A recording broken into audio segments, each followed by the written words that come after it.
It actually portrays sinister vision for the future of our world. Former nations take what they want.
Hi guys, can you hear me?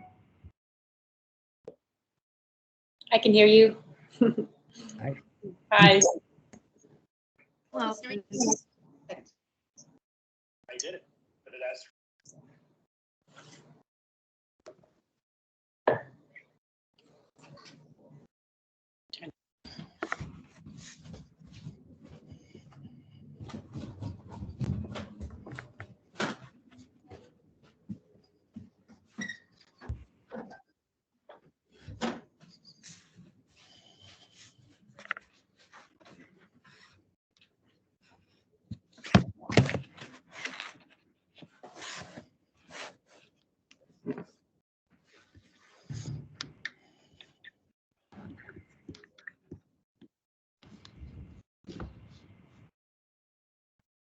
Hey Jay.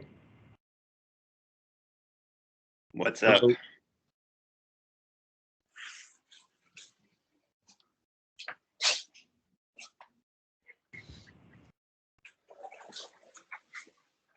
Nice sun on. Oh yeah, but Look good. You got a call? mm-hmm.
Hey, Megan, it looks like the share button is not going to work for me since it has me as a guest and not a presenter.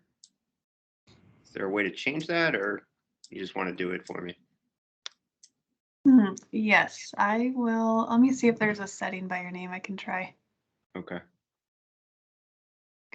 Okay. I just made you a presenter. Let's see if that works. Oh, yep. It says open share tray. Okay, great. Thank Great. you.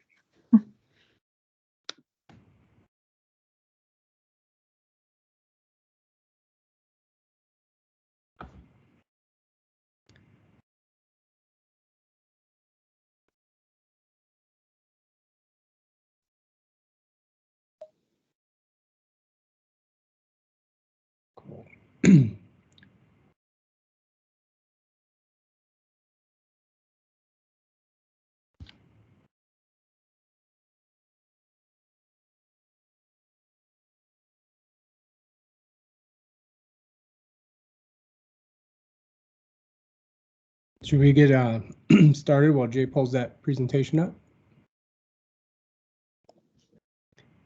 Well, thanks for joining, guys. We've partnered with the Lifetime Foundation, and so this is exclusive to all the charity members and athletes, and then all the Boundless athletes. So this topic is about program design and kind of giving you the why behind the program, which is always motivating. And yeah, so at the end, feel free to type in any questions in the sidebar here, and then we'll answer any questions that you might have. And then Megan, do you want to introduce your role with the Lifetime Foundation? Yeah, hi everyone. I'm Megan Flynn, the dietitian nutrition project manager with Lifetime Foundation. So I'm 1/4 of our team, and I'm filling in for John since he recently became a dad this month. So we're super happy for him. And so I get to work with our 35 school district partners on eliminating ingredients of concern and increasing scratch cooking. So yeah, I just want to thank you all for supporting our mission and for being here, and for Jay for your expertise today too. So thank you. Yeah, thanks, Megan and Ryan. So just to introduce myself, guys, I'm Jay Friedman. I'm one of the run coaches with Boundless. Been working with Ryan over at Boundless kind of since we started, since before we were even Boundless, and we were part of Lifetime Fitness. And yeah, for those of you from the foundation or the charity partners who don't know about us, we are the official coaching service of the Lifetime Fitness and the Leadville Race Series. Yeah, been doing this for the last few years, and really excited to just share with you guys a little bit of kind of training program design philosophy. So I'm going to go ahead and share my screen here. If I hit open, and all right, this is gonna, let's see. Oh, hang on. Sorry, let me see if I can figure out exactly how to do this. Oh, okay, that's it. No, that's not it. Sorry, Megan, I'm just trying to figure out. I'm not familiar with.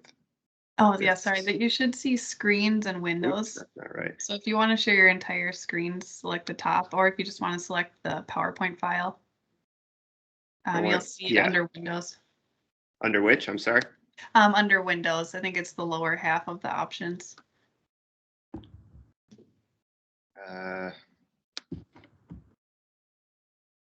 Oh, there we go. Hang on. Yep. Okay. Share. Okay. Are you guys seeing that now? Yep. Okay, great.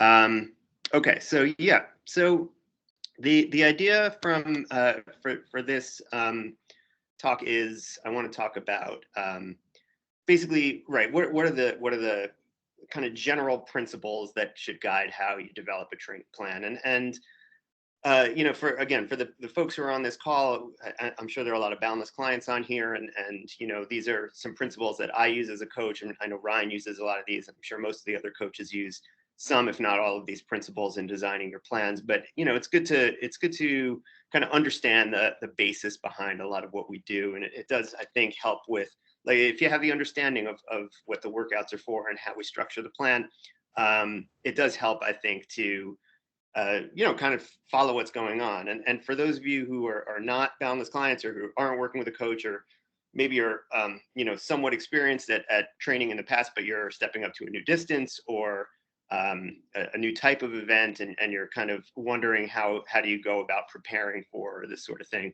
Hopefully this gives you an idea of the fundamentals and just the building blocks of what should make a successful plan.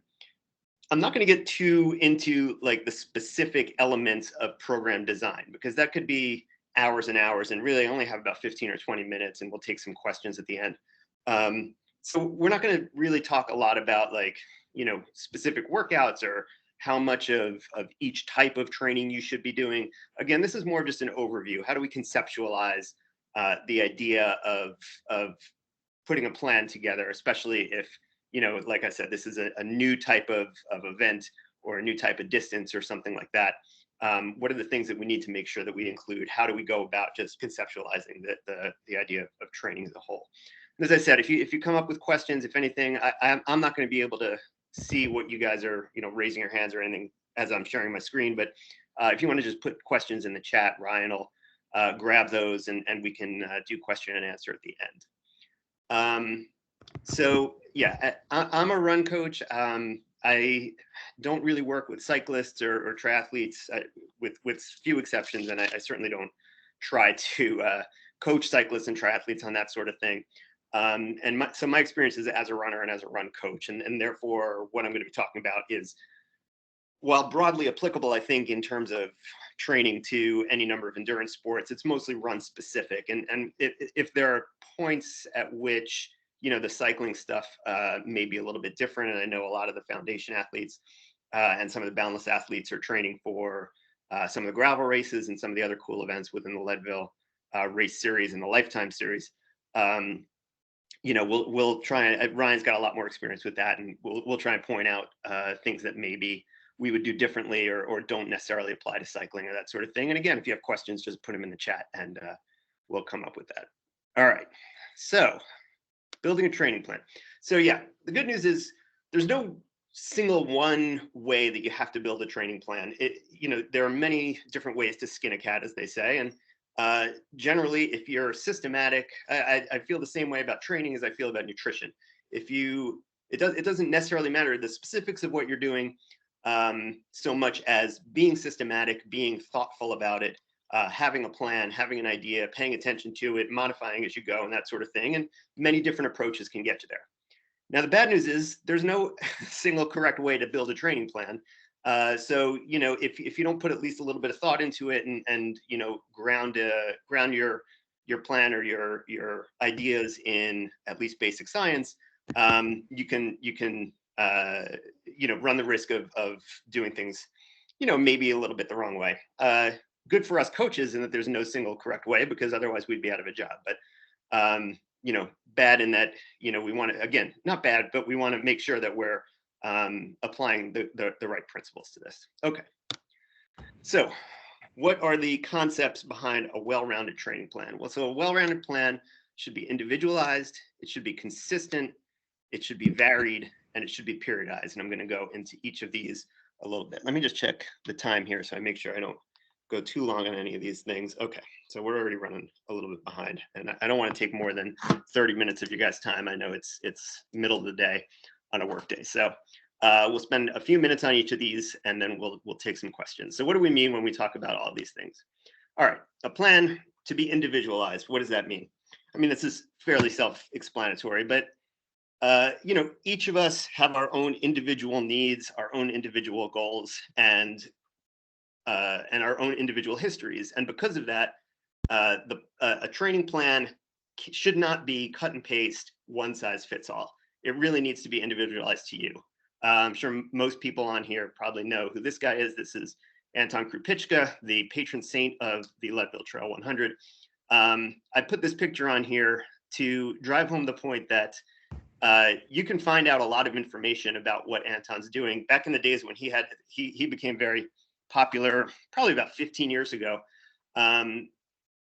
but basically posting all of his training on his blog. And if you felt the desire, you could basically follow the Anton Krupicka training plan. The problem with that is that not everyone can run 150 plus miles per week with 30,000 feet of elevation gain. None of us are Anton Krupicka. Trying to take the training plan of somebody who has, as my coach says, already won the genetic lottery and trying to apply it to yourself is a recipe for disaster. Similarly, Anton Krupicka does not have the same constraints on his time in terms of training that most of us have. He does not have your job. He does not have your family and kids. He does not have all the various stressors that are going to make training more of a challenge for somebody like ourselves. I'm assuming most of us on this call are not professional athletes. And so again, we need to make sure that a plan is individualized for us. So what are the things that we need to take into consideration? How much time do you have to train? How many miles a week or time training can you put in? What's your injury history? And this is something where we're probably happy not to share with Anton, because he has unfortunately borne the brunt of those years and years of high mileage. But any history of injury, overuse or otherwise, is going to have to play a role in how much volume and work we're going to be able to put in. What kind of terrain do you have around you? Or do you live downtown in a city? Do you live out in the mountains? Do you have access to trails? Do you have access to a track? These are considerations that you need to take into account when you're putting together a training plan. What are your particular strengths and weaknesses? And we'll get into a little bit more of this in a little bit in one of the next sections, but think about what you do well from an athletic standpoint. Think about what you don't do well. Do you come from a speed, fast twitch background? Do you come from more of an endurance background? Are you great on hills? Are you bad on downhills? Are you really good on uphills? That sort of thing. And those strengths and weaknesses need to be accounted for in your training plan. And also, and this is something I spend a lot of time on with my athletes, what are the outside stressors? What is everything else going on in your life that's going to contribute to you being able to stick with or not stick with the training plan? And if you don't take those sorts of things into account, work, kids, outside responsibilities, sleep, all that sort of stuff,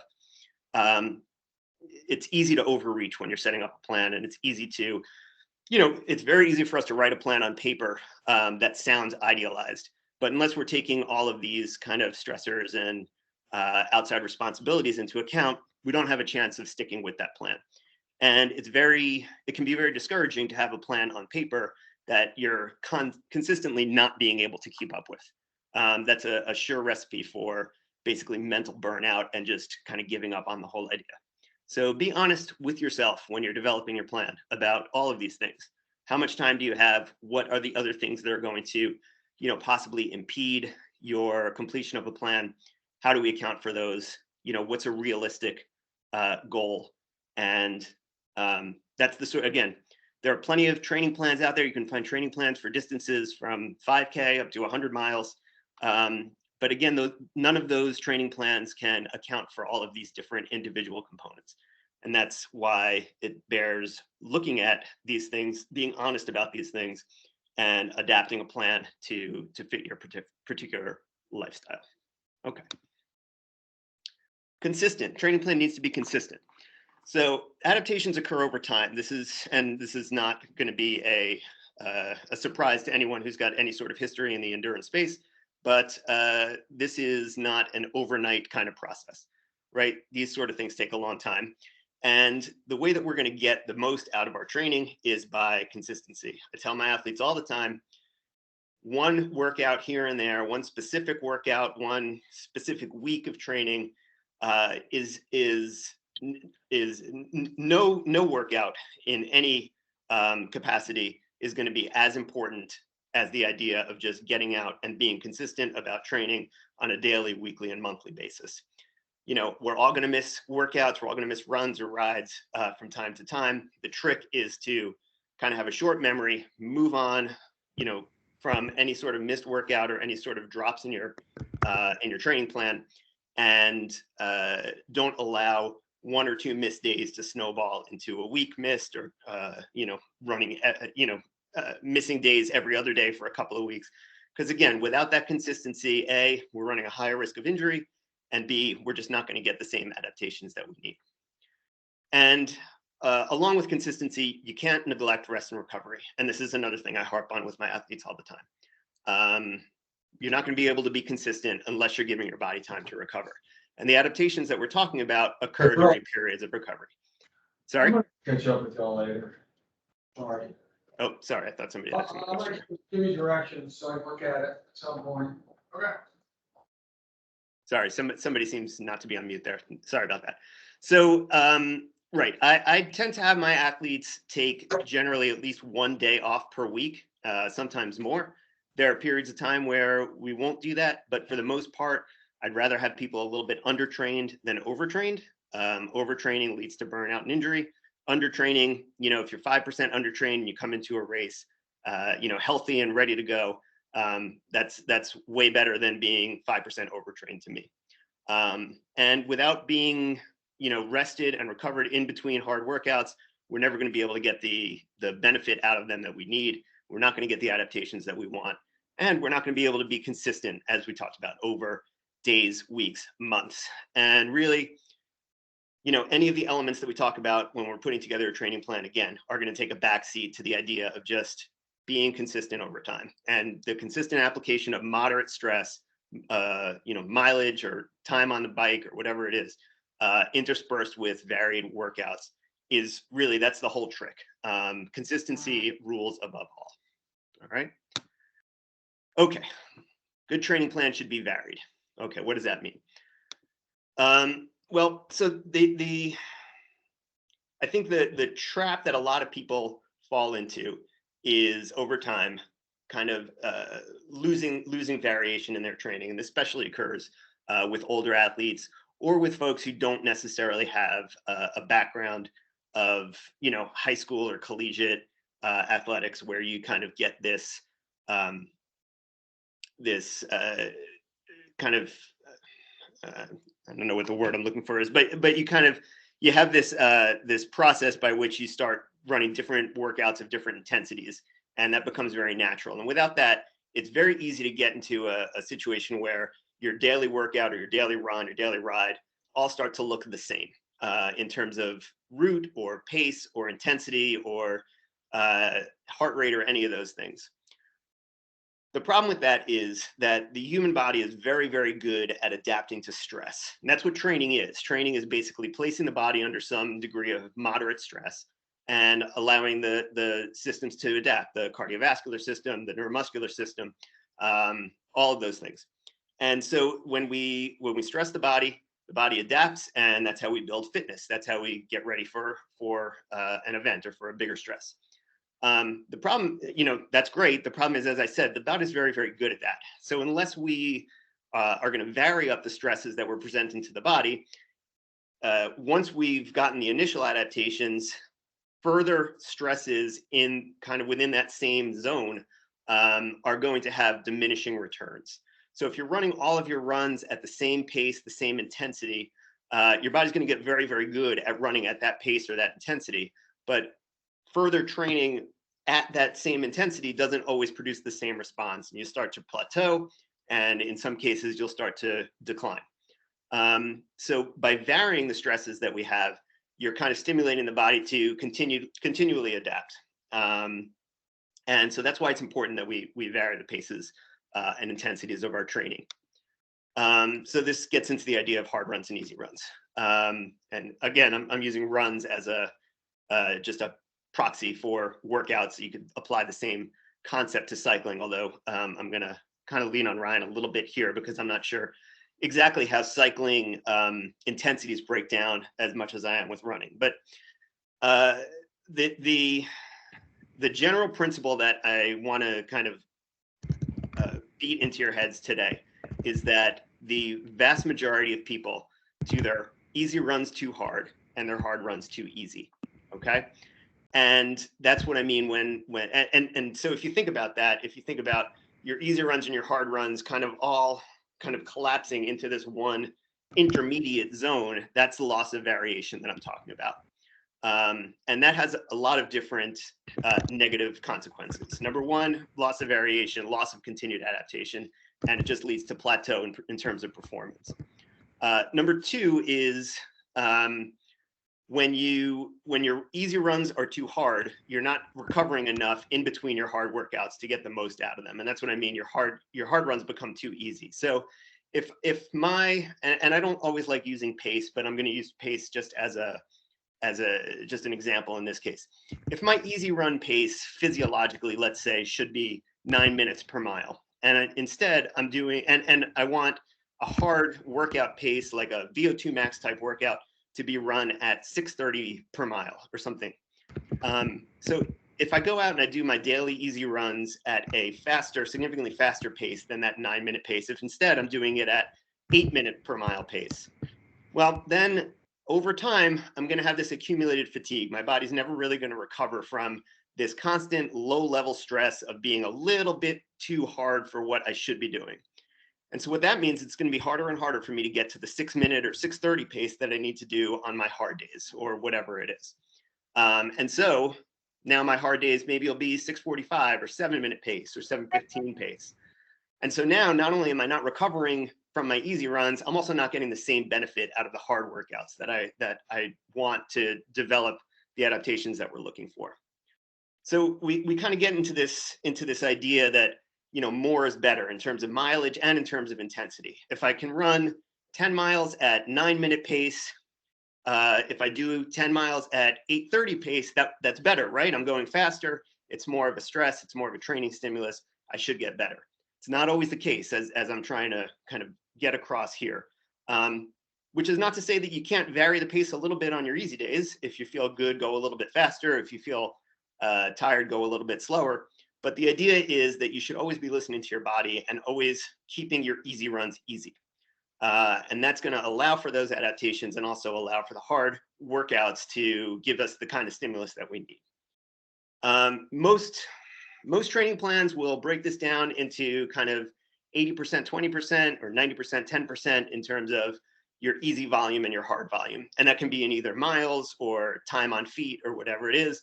But generally, I think most training plans would say 80% of what you're doing, 80+% of what you're doing should be at a quote unquote easy pace or easy intensity. And the harder intensity, the higher intensity workouts should comprise somewhere between 10 and 20% probably. And these are not hard and fast numbers. These are kind of general guidelines if you're trying to put a training plan together. And again, there are a lot of variables that go into that, a lot of individualization that goes into that. And this also gets to the point of not everything is running, you know, for lower impact sports like cycling, my guess is that you could probably get away with a higher percentage or a higher proportion of hard work just because you don't have the kind of the same muscle breakdown and the same neuromuscular stress that you do in running. I know doing some reading recently on long track speed skaters, they can do much higher proportion in their kind of intensity phase. They can do a much higher proportion of high intensity work just because, again, the impact is much lower. And then on the flip side, a lot of Nordic skiers will be more like a 95-5, where very, you know, maybe only 5% of their volume or of their time training is at a high intensity, but they just have very, very high volumes because it's a highly aerobic sport. Ryan, do you have anything to add with that in terms of if you would change that up in terms of the ratio of hard to easy in cycling versus running? No, but you're spot on with the low impact versus the high impact. That's why runners just can't get away with that type of volume. And you see that in most like studies done is it's all on low impact sports, whether it's cross country skiing or swimming. It's because of the amount of volume they can put in. If a runner was to do that, he'd definitely get overuse injury. So, Right. but yeah, the splits are as far as high intensity workouts, whether it's tempo efforts or it's the same for cycling. Right. Good. Okay. The last thing I want to talk about is periodization. A training plan needs to be periodized. Now, what does that mean? Basically, that means that you shouldn't be necessarily training the same way all year round, right? Like your training should vary, not just from workout to workout, not just in terms of you have hard days and easy days, but you should have periods of time over the year where you have different goals of your training, where you have a different emphasis as to what that should be. Training should be, as we say, it should be cyclical and it should be progressive. Cyclical meaning, you should go through periods of kind of base building, gradually increasing intensity, peaking to perform for races, and recovery. And you should go through these cycles. And progressive, each cycle should ideally build on the cycle that came before that. And a lot of times in coaching, and when we talk about periodization, we talk about these different types that we talk about macro cycles and mesocycles and microcycles. And basically, people can assign different periods of time to these different types of cycles, but it just gets at the idea that everything should be periodized. Your training should be broken down into chunks on the large scale and on the short-term scale as well. So when we talk about a macro cycle, some people say that's like a year. You should conceptualize what the training is going to be over a year. I tend to conceptualize macro cycles as like a season. So if I'm getting a client ready for Leadville, the macro cycle is kind of the buildup from the beginning of the year, maybe January or February, through Leadville in August. That's one macro cycle. That's kind of a racing season. Within that, we break that into mesocycles, and mesocycles are usually maybe a month or 2 months. And in that mesocycle, again, we want it to be cyclical. We want a gradual build with recovery. And each mesocycle, each month or 6-week or 8-week block in there has different goals. Sometimes we'll be working on speed. Sometimes we'll be working on more of a lactate threshold. Sometimes we'll be working on hills. Again, we're varying our training within those mesocycles, both in terms of our day-to-day training and having a kind of cyclical progression throughout that mesocycle.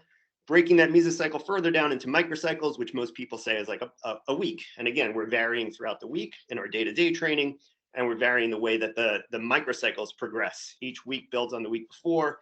Every 3 to 4 weeks, maybe you have a down week to provide recovery and stimulate adaptation, and then you build forward to the next microcycle, and a group of microcycles make up a mesocycle, and a group of mesocycles make up a macrocycle or a season. And that's kind of the idea behind periodization. When we're periodizing, when we're kind of conceptualizing how the training plan should go, in what order do we stress these different aspects of training? Generally, I like to progress from areas of weakness to areas of strength. So you work backwards from the race and you say, we're going to do the things that we're best at closest to the race, and we're going to work on the things that we're not as good at further away from the race. And what does that mean? That means for a lot of my athletes, because a lot of us are older and we've been doing this for a while, and we've been in this kind of older athlete cycle of just, like I said before, hard runs too easy and easy runs too hard. A lot of us, our weakness is our speed. So we spend the first couple of mesocycles really working on speed, rebuilding neuromuscular connections, reawakening some of the latent fast twitch fibers that we may or may not have, and just building up the running economy that we get from speed, and so that we can translate that into decreased energy requirements down the road. And then we work towards our strengths, the strengths being usually endurance and that sort of thing. And similarly, we want to work from a principle of less specific to more specific. So identify the particular stresses that your target event, the end of your macrocycle, is going to place on you. So again, I'm going to use the example of the Leadville 100, right? This is a 100-mile race, so we know we need a firm base of mileage and to have a lot of time on feet. But we also know that we need specifically to deal with the ideas of altitude, to deal with large climbs, big power hiking uphills, long downhills that are going to beat up your quads. And so we want to work from, again, less specific to more specific. So I generally early in a training plan, I'll work on the general, less specific aspects of run training. Again, that's oftentimes is going to be speed and building running economy. And as we get closer to a big race like Leadville, we're going to work more on things that are specifically applicable to that. So that's going to be a lot of hill work, a lot of quad strengthening to kind of guard against all that muscular breakdown that we're going to experience on the big downhills. And it's going to be building in any sort of altitude adaptation or anything that we want to address in the last usually 6 to 8 weeks. So again, progressing from weaknesses to strengths and less specific to more specific gives you a general sense of how the macro cycle should be periodized for the season. I think that's all I have, really. I know that's a lot of stuff to kind of cram into a little short while there, but that should hopefully give you a sense of kind of the basis behind a lot of what we do when we're training, when we're putting together a training plan. And you know, if you guys are in the process of putting together your own training plan, hopefully give you a little bit to go on. Again, like I said, there are a lot of training plans out there that you can look up or purchase or whatever, and a lot of them are free. And the problem is none of them are terribly specific or individualized to you. And that's a lot of times where a good coach can come in. That's really why we're here. So, you know, we're happy to help you answer questions for that sort of thing. And you know, if you feel like you need a little more guidance, I think Ryan can certainly talk more about that. But do we have any questions that I didn't address or anything that was confusing? I know we're already a little past 2:30, sorry. Yeah, we have some good questions, and then I have some to spark more conversation. But Marianne asked, can you work on hills and lactate threshold or speed within the same mesocycle? Absolutely, you can. And I will sometimes mix in that sort of thing with my athletes. I like to do lactate threshold work within every mesocycle. For a couple of reasons. One, it's continually useful. And also it's something that I find to be a little bit lower intensity than a lot of the other hard workouts that I prescribe. So a lot of times within a mesocycle, what I'll do is, you know, if the focus is, let's say, hills, we'll do, you know, 2 to 3 weeks of workouts where the main focus of the workout is hill workouts. And then again, because things are cyclical, I build in a down week at the end of the mesocycle. And a lot of times the workout, usually it's just one workout that week, and that's my lactate threshold week. And so, you know, some coaches I know like doing no workouts on a down week and just taking the whole week easy. I like a little bit of stimulus, and I find that the lactate threshold workout is a good stimulus during that down week so that you're not getting too stale or anything like that, but it's also not beating you up too much and you're still getting a little bit of recovery. And again, that's also in the setting of decreasing overall mileage and overall stress that week. Mm-hmm.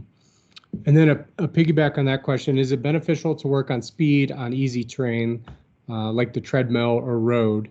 I guess that goes back to specificity too. Like if your race is on the trails, is it beneficial to do treadmill workouts? So, I mean, I think you know, any training is better than no training, certainly. And if a treadmill is what you have, then that's, you know, that's as good as anything else. I think, right, as you said, Ryan, when we talk about specificity, you definitely want some percentage of your training to be done under conditions or under terrain that mimics what we're going to be addressing. And so this is a tough question to answer without knowing exactly what the goal is. So for a race, again, I'm just going to use Leadville just because I know a bunch of people on here are going to be running Leadville or training for Leadville. While speed is important at Leadville, and I think a little bit more important than most people realize because the cutoffs are pretty aggressive, there's still no point at Leadville at which you're going to be running at like a a high, what we would maybe consider a high intensity or a VO2 max type pace in training. And for that reason, I think it's less important to do your speed work on terrain that mimics Leadville than it is to do other more specific type workouts like hill work and just mileage over trails and getting the sense of the hills. Personally, I like to do my speed work on generally easier terrain. That can be, I don't particularly like doing it on the treadmill just because I feel like, I don't know. I mean, nobody likes the treadmill, but personally, I like doing speed work either on roads, track if I have to, or on kind of easier trail terrain. And I'm lucky that I have a lot of my, what we call trails, I'm on the East Coast where trails can be pretty gnarly, but a lot of my trails are really like carriage roads and gravel roads and that sort of stuff, or not really roads, but just really well-graded trails and paths, which are in some cases pretty flat or rolling and that sort of thing. So it's a nice repeatable stride. I don't have to worry too much about my footing, and I really can focus on getting the turnover and the kind of aerobic stimulus where I want it to be. So I like to have, I like to do I like the speed work to be on fairly predictable terrain where the stress is coming from what my body is doing rather than what the terrain is giving me necessarily. And I feel like that translates better to running economy, which is, to me, which is kind of the be all and end all of training. Like the more that you can get up to speed, quote unquote, the better that you're going to be at developing running economy and decreasing your energy costs later. You can get similar stresses to the cardiovascular system by running at a slower intensity up a steep hill or something like that. But the biomechanical contribution to running economy development is not going to be as applicable to running fast over flat ground, if that makes sense. I might have gotten a little too sciencey there. I'm sorry. But so long-winded answer to the question being, yes, it doesn't matter as much, and it does matter. It does depend on what your target race is, where your speed work should be. So to just expand on that a little bit, if you're doing let's say a half marathon on a fairly runnable trail, or on, let's even make it different. Let's say you're doing a half marathon on a technical trail, then I think some of your speed work does need to be on some technical trail, just so you get a sense of running fast over that terrain. But for the most part, I like my speed work to be fairly predictable in terms of footing and in terms of terrain, and not overly taxing in terms of the hills, because I want the stress to mostly be from what my body is able to produce. Does that make sense? Mm-hmm. Quickly, what are the most common mistakes you see, whether it's someone like picking a program out of a book or designing their own program? So yeah, the most common mistakes I think in that case are probably overreaching and not taking enough time in terms of recovery. And I don't know if you want to speak to this at all, Ryan, with experiences that you've had with people coming on board, but one of the great things about having a coach myself, I have a coach myself, and being a coach is I think having somebody there to tell you that it's okay to take a rest day, or having somebody that to tell you to back off a little bit, and to recognize it's hard to recognize sometimes yourself when you're overreaching, and buying a plan from a website or adapting, but not to say these plans aren't good. They're a lot of them are very well thought out and everything else, but if you're just going to blindly follow a plan and not taking any of the input and the feedback that you're getting from your performance, from how you're feeling, then you're going to run the risk of overreaching. I think that's the biggest thing is, Yeah. I think, especially if you go into like a marathon training plan or something like that, you have like 2 hard workouts a week and a long run each week. And over time that gets to be a lot. especially for, like I said, folks like us who have other jobs and other responsibilities and other stresses. And if you're just trying to stick to that plan without any outside guidance, it can be easy to get yourself, to run yourself down, I think. So that's, I think, the main thing, is kind of not overreaching with some of these plans. And then, the other thing is, again, I always go back to hard runs too easy, easy runs too hard. Yeah. And it's especially the latter. There's almost no pace that you can run that's too slow on your easy runs. Let your easy runs be as easy as your body wants it to be that day. And that's why I talk a lot with my athletes about, they say, what pace should the easy run be? I said, really, it's going to vary quite a bit. One day, whatever feels easy for you might be, again, 9-minute pace. And some days 9-minute pace might feel pretty hard.